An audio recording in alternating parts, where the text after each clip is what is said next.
Well, all eyes on Wall Street today. Snap Inc., the parent company of Snapchat, has gone public.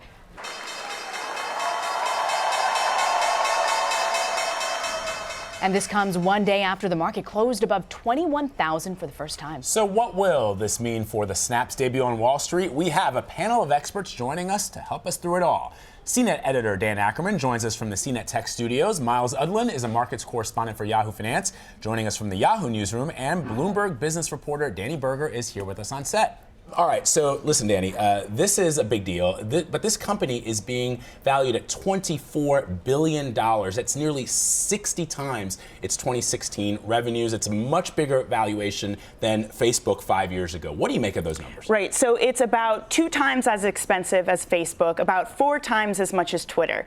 So this is the thing. Investors here are going to have to put a lot of faith in the company to be able to turn around and produce a lot of revenue, because at the moment they're not profitable. Look, their earnings had a big jump, their revenue rather, had a big jump from last year, increasing about 7-fold from 2015. So they are indeed increasing, but they still took a loss of about $515 million. So Vlad, they are going to have a lot to prove here, that they continue to turn around, attract advertisers, and bring in that revenue that investors are going to be looking for. Okay, Myles, I want to ask you, though. Snap Inc. recently released its camera-equipped sunglasses called Spectacles.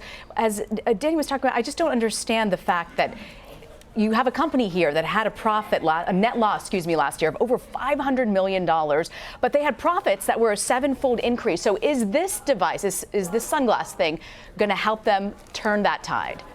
I mean, yes and no. Certainly the company stated in their filing that they consider themselves a camera company, which I thought was interesting.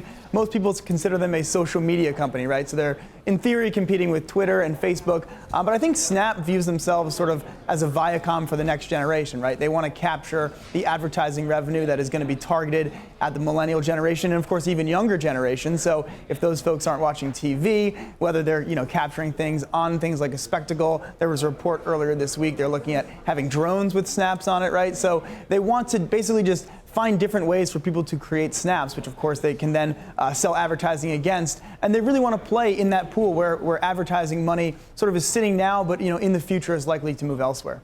All right, let's bring in Dan Ackerman, who is now joining us from the CNET studios. So Dan, let's talk about this elusive millennial target audience that most tech companies are trying to go after. It's been reported that users of Snapchat check the app at least 18 times a day. Millions of pictures flow through it on a regular basis.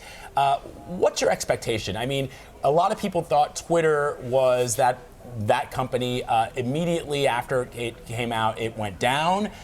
Facebook, when it came out, Facebook has turned out to be the much stronger company, probably because of the fact that they have that instant messaging app, which is really where they're gaining most of their revenues. So what is your take on the possibilities for Snapchat going forward?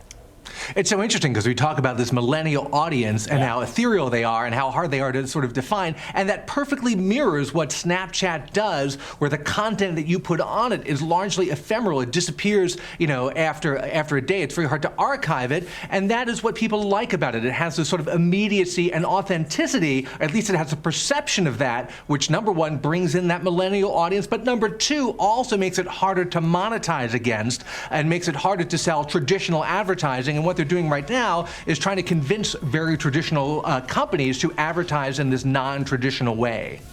What do you think any investors will be looking at when this goes public? What are some of the things that the markets will be watching? Well, it's absolutely going to be whether or not they can bring in those ad dollars. So if you look at someone like Twitter, they were actually able to increase their daily user base. However, revenue has been pulling back from advertisement because they are going to other channels like Snapchat, like Facebook. So essentially, when you look at a firm like Snapchat, they have been good in creating new products within, again, that Snapchat app versus Twitter. When you look at something like the hashtag or something like retweets, that actually came from the user base. So the innovation right now is taking place from Snap as a company itself, but at the end of the day, we're looking at a 26-year-old CEO.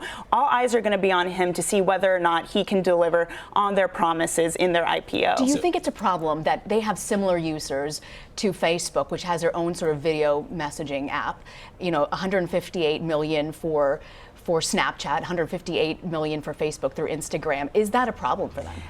The initial numbers suggest it actually might be. So when you look at Snap's user growth, it actually was sort of stagnant these past couple months, and that actually coincides with Instagram releasing its story, the sort of mirror product to Snapchat's story. So it might look like they are taking some user base from Snap, but when you look at the overall marketing, the overall strategy of Snapchat, it's quite different than Facebook. Facebook wants to reach everybody. You know, your parents are on Facebook, grandparents are on Facebook. Sadly, yes. Yeah, the same can't really be said for Snapchat, although yet. But you know, like Dan said, they're capturing this millennial user base, a very niche user base that's attractive to a lot of advertisers. Myles, let's talk some numbers here. So as we've been pointing out, 2016 revenues for Snapchat, 404 million, 2016 net loss of 514 million. What I'm really interested, though, in something Dani and I were talking about earlier, which is the fact that the stock is going to be non-voting stock. Explain to our viewers what that means and what that means for Evan Spiegel.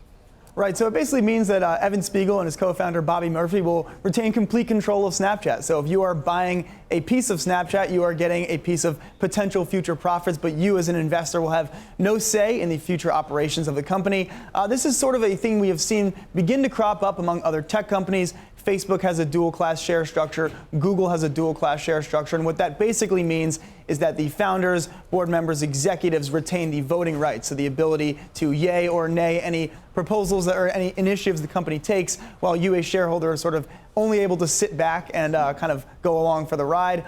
I think this is, in a weird way, it is kind of the appeal of Snapchat. I think they are trying to sell investors that, look, you are not just getting a piece of the company, you are getting a piece of Evan Spiegel. He is sort of the most buzzy CEO to come along in a long time. So there's a big class, big crop of the investor class that doesn't like this at all. They think it sets a very bad precedent. Traditionally, shareholders have had some sort of right to have a say on company operations. But I think Snapchat is trying to play to a strength. They listed it as a risk factor. They said perhaps this could, cause their shares to trade at a discount because investors, are merely passive holders. But I think the company would likely has argued during its roadshow that that's actually a strength for them.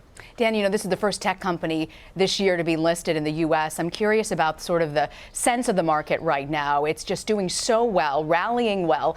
Do you think that's going to really benefit this company? And it's the first of these unicorn companies we've seen in a long time to make this step, that billion-dollar valuation company. But a lot of the growth lately has been from a handful of really big companies. If these guys want to join those ranks, they're going to have to be able to move forward with a lot of the buzz they have. Buzz is one thing. Being able to capitalize and monetize on it is another thing entirely. All right. Yeah, all right. So I've been refreshing my screen here, opening at $17 a share. So far, no movement yet, but we'll be watching it all day. Dani Berger, Myles Udland, and Dan Ackerman, thank you as always. We appreciate it.